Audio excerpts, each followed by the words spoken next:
जय श्रीमन नारायण। स्वागत है दोस्तों आप सभी का आपके चैनल जी जयसवाल यूट्यूब स्टोरी में। दोस्तों आज हम सुनेंगे श्रीमद् भागवत महापुराण कथा पंचम स्कंद का 11वां अध्याय। आज इस वीडियो में हम जानेंगे राजा रहुगण को भरत जी का उपदेश के बारे में। जड़ भरत ने कहा, राजन, तुम अज्ञानी होने पर भी पंडितों के समान ऊपर ऊपर की तर्क वितर्क युक्त बात कह रहे हो, इसीलिए श्रेष्ठ रानियों में तुम्हारी गणना नहीं हो सकती। तत्वज्ञानी पुरुष इस अविचार सिद्ध स्वामी सेवक आदि व्यवहार को तत्व विचार के समय सत्य रूप से स्वीकार नहीं करते। लौकिक व्यवहार के समान ही वैदिक व्यवहार भी सत्य नहीं है, क्योंकि वेद वाक्य भी अधिकतर गृहस्थ जनों चित यज्ञ विधि के विस्तार में ही व्यस्त है। राग द्वेष आदि दोषों से रहित विशुद्ध तत्वज्ञानी की पूरी अभिव्यक्ति प्रायः उनमें भी नहीं हुई है, जिसे गृहस्थ योचित यज्ञ आदि कर्मों से प्राप्त होने वाला स्वर्ग आदि सुख स्वप्न के समान हे नहीं जान पड़ता। उसे तत्वज्ञान कराने में साक्षात उपनिषद वाक्य भी समर्थ नहीं है। जब तक मनुष्य का मन सत्व रज अथवा तमोगुण के वशीभूत रहता है, तब तक वह बिना किसी अंकुश के उसकी ज्ञानेंद्रिय और कर्मेंद्रियों से शुभाशुभ कर्म कराता रहता है। यह मन वासनामय विषयासक्त गुणों से प्रेरित विकारी और भूत एवं इंद्रिय रूप 16 कलाओं में मुख्य है।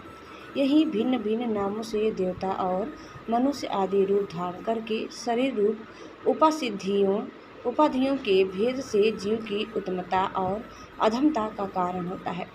यह महामय मन संसार चक्र में छलने वाला है। यही अपनी देह के अभिमानी जीव से मिलकर उसे काल चक्र से प्राप्त हुए सुख दुख और इनसे व्यतिरिक्त मोहरूप अवश्यंभावी फलों की अभिव्यक्ति करता है। जब तक यह मन करता है तभी तक जागृत और स्वप्न अवस्था का व्यवहार प्रकाशित होकर जीव का दृश्य बनता है। इसीलिए पंडित जन मन को ही त्रिगुणमय अधम संसार का और गुणातीत परमोत्कृष्ट मोक्ष पद का कारण बताते हैं। विषयासक्त मन जीव को संसार संकट में डाल देता है। विषयहीन होने पर वही उसे शांतिमय मोक्ष पद प्राप्त करा देता है। जिस प्रकार घी से भीगी हुई बत्ती को खाने वाले दीपक से तो धुएं वाली शिखा निकलती रहती है, और जब घी समाप्त हो जाता है, उसी प्रकार विषय और कर्मों से आसक्त हुआ मन तरह तरह की वृत्तियों का आश्रय लिए रहता है, और इनसे मुक्त होने पर वह अपने तत्व में लीन हो जाता है। वीर और 5 कर्मेंद्रिय, 5 ज्ञानेंद्रिय और 1 अहंकार, ये 11 मन की वृत्तियां हैं, तथा 5 प्रकार के कर्म, 5 तन्मात्र और 1 शरीर, ये 11 उनके आधारभूत विषय कहे जाते हैं। गंध, रूप, स्पर्श, रस और शब्द, ये 5 ज्ञानेंद्रियों के विषय है। मल त्याग, संभोग, गमन, भाषण और लेना देना आदि व्यापार, ये 5 कर्मेंद्रियों के विषय हैं। तथा शरीर को यह मेरा है इस प्रकार स्वीकार करना अहंकार का विषय है। कुछ लोग अहंकार को मन की 12वीं वृत्ति और उसके आश्रय शरीर को 12वां विषय मानते हैं। ये मन की 11वां वृत्तियाँ द्रव्य, स्वभाव, आशय, कर्म और काल के द्वारा सैकड़ों, हजारों और करोड़ों भेदों में परिणत हो जाती है, किंतु इनकी सत्ता क्षेत्रज्ञ आत्मा की सत्ता से ही है, स्वतः या परस्पर मिलकर नहीं है। ऐसा होने पर भी मन से क्षेत्रज्ञ का कोई संबंध नहीं है। यह तो जीव की ही माया निर्मित उपाधि है। यह प्रायः संसार बंधन में डालने वाले अविशुद्ध कर्मों में ही प्रवृत्त रहता है। इसकी उपर्युक्त प्रवृत्तियाँ प्रवाह रूप से नित्य ही रहती है। जागृत और स्वप्न के समय वे प्रकट हो जाती है और सुषुप्ति में छिप जाती है।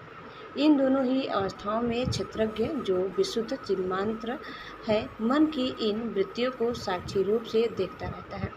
यह क्षेत्रज्ञ परमात्मा सर्वव्यापक जगत का आदि कारण, परिपूर्ण अपरोक्ष स्वयं प्रकाश, अजन्मा ब्रह्म आदि का भी नियंता और अपने अधीन रहने वाले माया के द्वारा सबके अंतःकरणों में रहकर जीवों को प्रेरित करने वाला समस्त भूतों का आश्रय रूप भगवान वासुदेव है।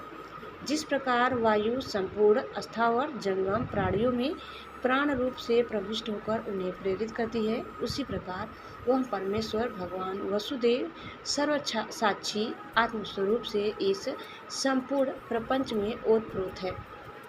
राजन, जब तक मनुष्य ज्ञानोदय के द्वारा इस माया का तिरस्कार कर सबकी आसक्ति छोड़कर तथा काम, क्रोध आदि 6 शत्रुओं को जीतकर आत्म तत्व को नहीं जान लेता और जब तक वह आत्मा के उपाधि रूप मन को संसार दुख का क्षेत्र नहीं समझता, तब तक वह इस लोक में यूं ही भटकता रहता है, क्योंकि चित्त उसके शोक, मोह, रोग, लोभ और वैर आदि के संस्कार तथा ममता की वृद्धि करता रहता है।